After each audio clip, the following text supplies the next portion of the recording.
Fighting against injustice across Connecticut, Melissa in the Morning checks in with the Commission on Human Rights and Opportunities on WICC 600. And we're checking in this morning with Spencer Hill. Good morning, Spence. How are you?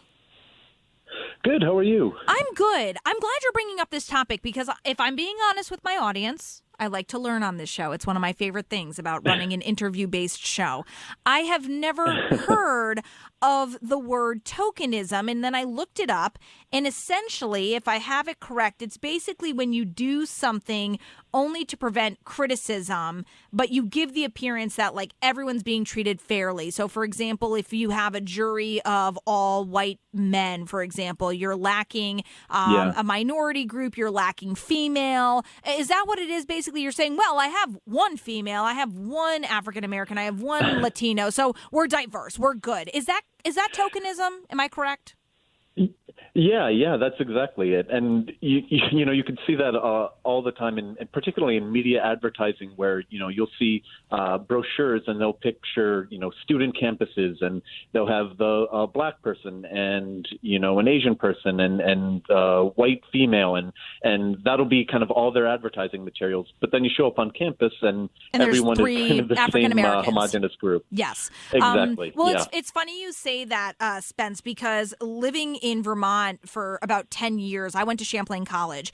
Beautiful school, private school up in Burlington. It's gorgeous, but it's funny because when I say funny, obviously I mean that very lightly, but same kind of thing. Yep. And I'm not knocking the school whatsoever, but Vermont is literally known, if you didn't go to school there or you didn't live there, it's literally known, if you look at national data, as one of the whitest states in the country. Now, Vermonters are some of the nicest people in the world. They love everyone, but because of climate, because of job opportunity, things like that, it's one of the poorest states in the country. There's just not a lot of minority groups in Vermont, excuse me. So when I heard this, I thought, okay, that's what it kind of reminded me of. Was I had a good friend of mine at News 12 who I said, hey, you should come up, work at our news station up here. You'd be great. He was, I think, one of only two African Americans in our station, and I think he was, I think 3%. He was part of the 3%. Of African Americans in Vermont, in the state of Vermont.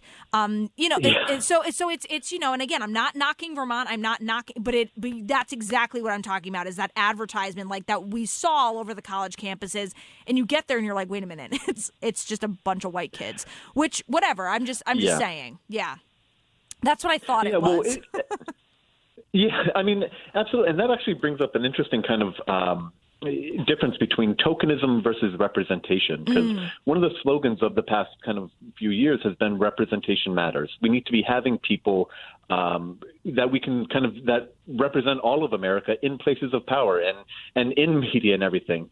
But there is that danger of kind of slipping into, are we really including them? Are we really valuing their contributions and as a kind of legitimate member of their team? Or are we just having them just to check off a box?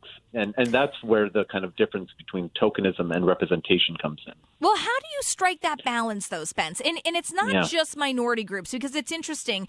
Recently, Disney, for example, Disney has come out with these live action films based on like classics from the 60s, 70s, 80s. And for example, like Beauty and the Beast, when that live action came out, one of the biggest criticisms it had was that there were pretty much every couple in it, they were interracial.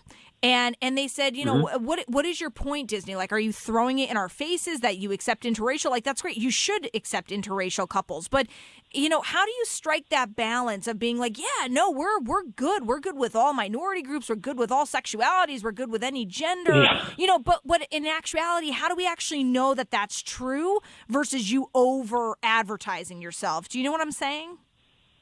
Yeah, and that gets back to kind of the concept that I know we've talked on this show about before, of diversity versus inclusion. So diversity is just kind of showing people on the screen. It is just having people there who are from many different groups. It's about the kind of numbers of it all. And that is important. It's important to kind of get people into these rooms. But inclusion is about that sense of belonging and having them there, not just for their, to be the black person or to be the woman or to be the gay person, but to really embrace their identity and include them as part of the larger conversation. So going to that example of Beauty and the Beast, I know a lot of conversation was about the character of LeFou, who was he's gay in the new movie. Yes. and has a brief, but his representation is, I think he only dances with a man at the very end for a very brief period. So his sexuality isn't really relevant to anything. It's not a part of the story. It is there very briefly just to say, oh, see, we have that character.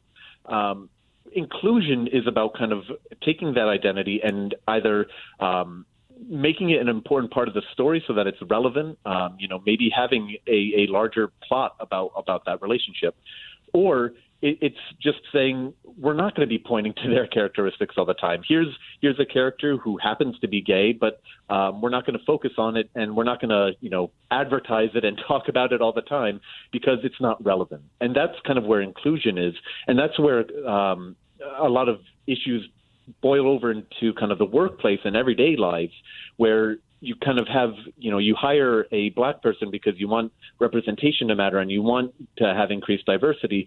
But the whole time you're really just having them there to have a black person. You're not valuing their contributions.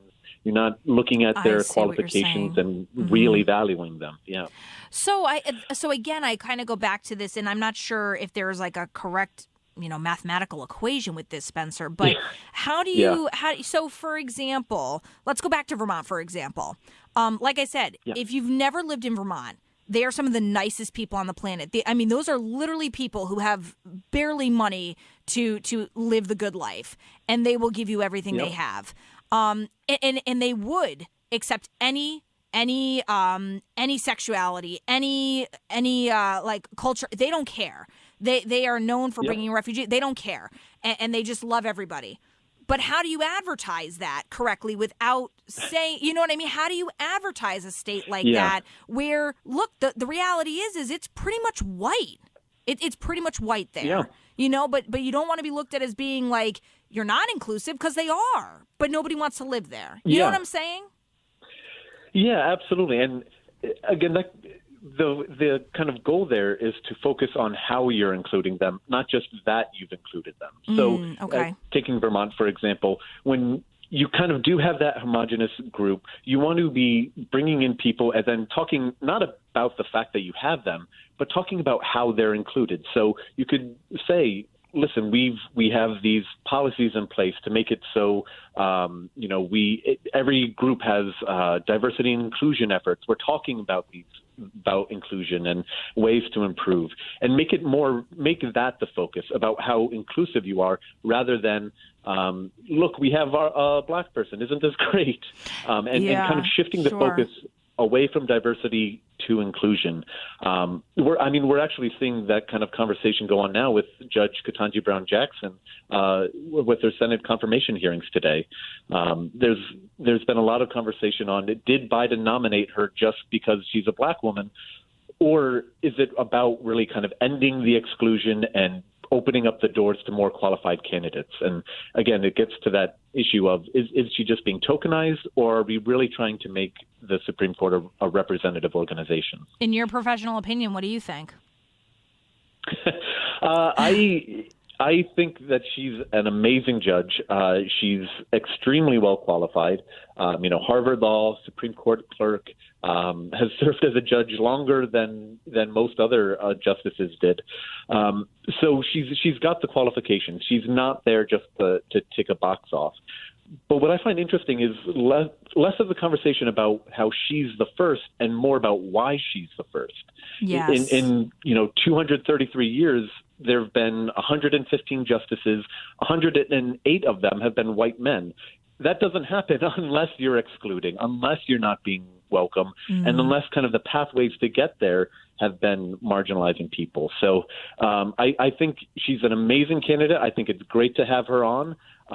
But I think we need to be talking less about, is she qualified and is she kind of a token candidate, and more about why we have this long history of only white men getting to the Supreme Court.